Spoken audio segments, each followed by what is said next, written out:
All right, then. You can keep it. Betty says kite flying's a kid's game anyway, and I ought to be ashamed of myself flying a kite at my age.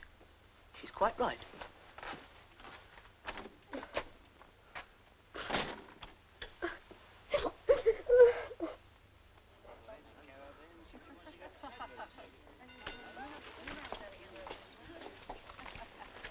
Hello, Dad.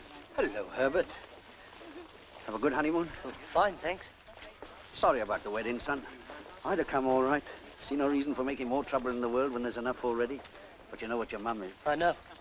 I'm sorry, too. How are you settling in? All right. How's everything at home? All right. We miss you. You still fly on Saturday afternoons? Yes. It isn't the same, of course, without you. But we try and keep the old spirit going. I wonder you don't buy a kite of your own. You were always so keen on them. I know, but Betty doesn't see nothing in it. Well, a kite costs money.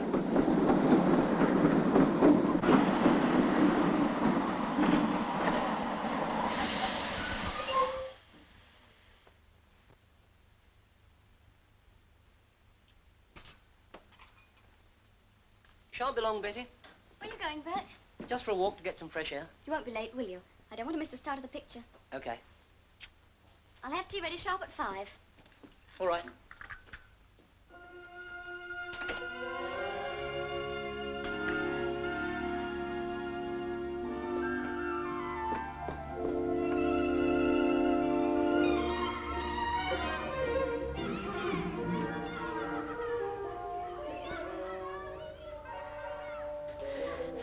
It's no good. I'll never get it to fly. Have just one more try. I can't. I'm puffed out. We need Herbert on a job like this. I say, don't look now. Pretend you're packing up the kite, but do you see what I see? Where? Over there, under the trees. It's Herbert. Yes, pretend you haven't seen him for the moment. What's the idea? Try the kite once more. And this time, see you end up over there by the trees. It's no good. It won't work. We can but try. I tell you, I'm puffed out. Do you want me to do it? No, of course not. I'll manage.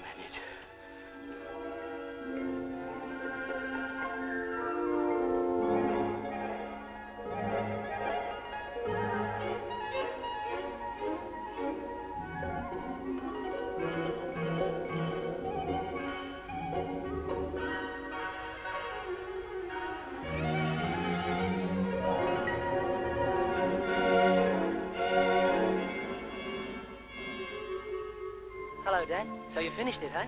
Hello, Herbert. Yes. I had it made exactly like your design, but it doesn't work. There's something wrong. Oh, it's as clear as daylight. What's wrong? Oh, what? You've got it rigged too low. There, now try it. I can't, Herbert. I'm puffed out. Give it to me.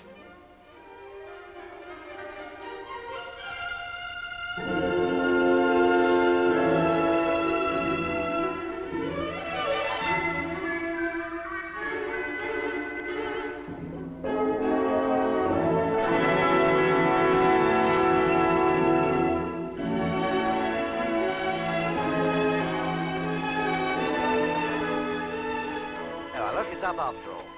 Of course it's up. What did you expect? Well, you've been having a bit of trouble with it, haven't you? That's only because it's experimental. This is only a small-scale model, you know. Once we got this right, we're going to build a big one, 6 feet long. We reckon that'll go up 2 miles. 2 miles? You don't say so.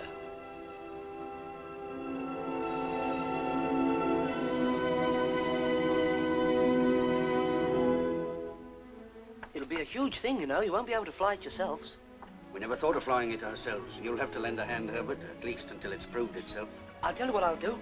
I'll lengthen it just here, see? And lighten it just there. Where's that other drawing, Dad? Here.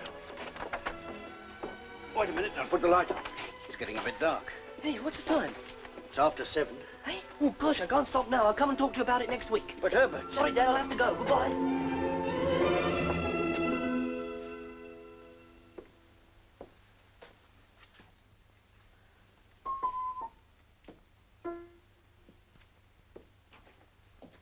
So you finally got back. I'm sorry, Betty. I didn't realize it was so late. We missed the start of the big picture. You know that, don't you? I'm terribly sorry, really I am.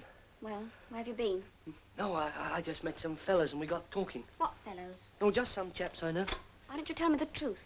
You were on the common flying that kite, weren't you? No, Don't lie to me, Bert. I'm not. Oh, yes, you are. I followed you today and saw what happened. Flying a kite you were. You, a grown man. Contemptible, I call it.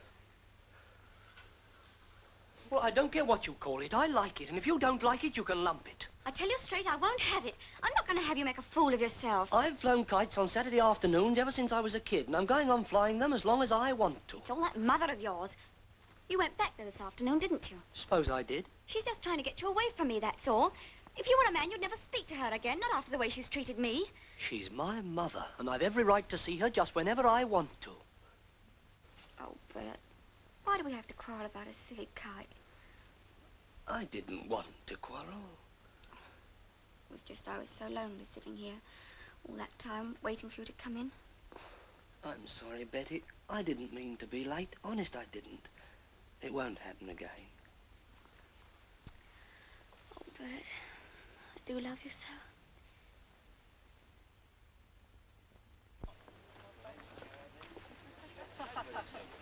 Hello, Herbert. Hello, Dad. Haven't seen you lately. No. Lovely flying weather we've had these last 2 Saturdays. We looked out for you. I took Betty to the pictures. Pity. Wasting a fine Saturday afternoon in the pictures. Now, she likes to go on Saturday afternoons. The new kite came today. It did? We had it built at Martin's, just the way you designed it. How does she look? Grand.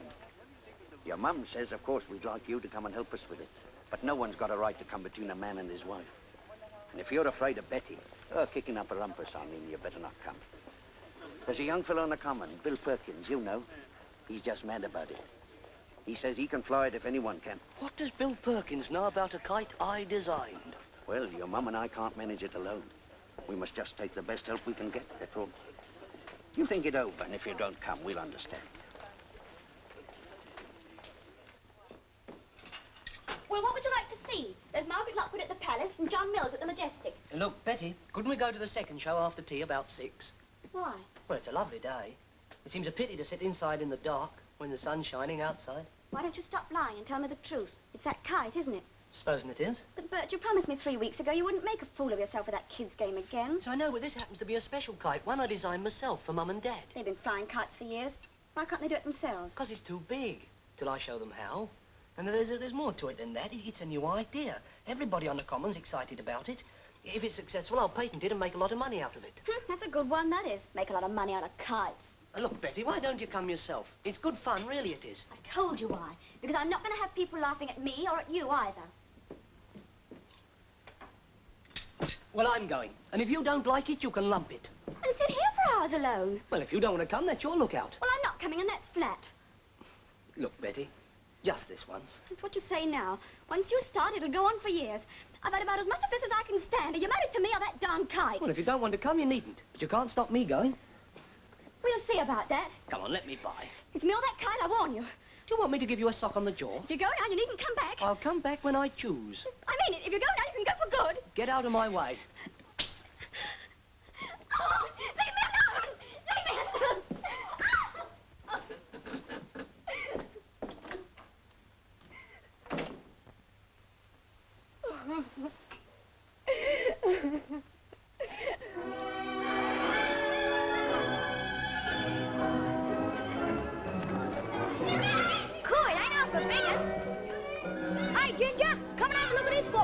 How are you going to get it out? It'll fly all right.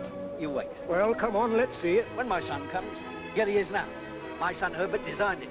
Come on, Herbert. It's all ready. Dad, Mum.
Betty!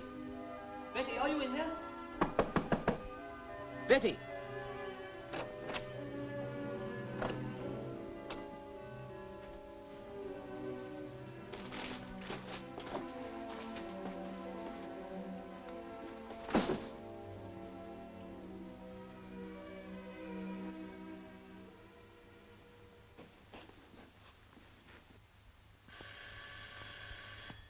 All right, Samuel, I'll answer it.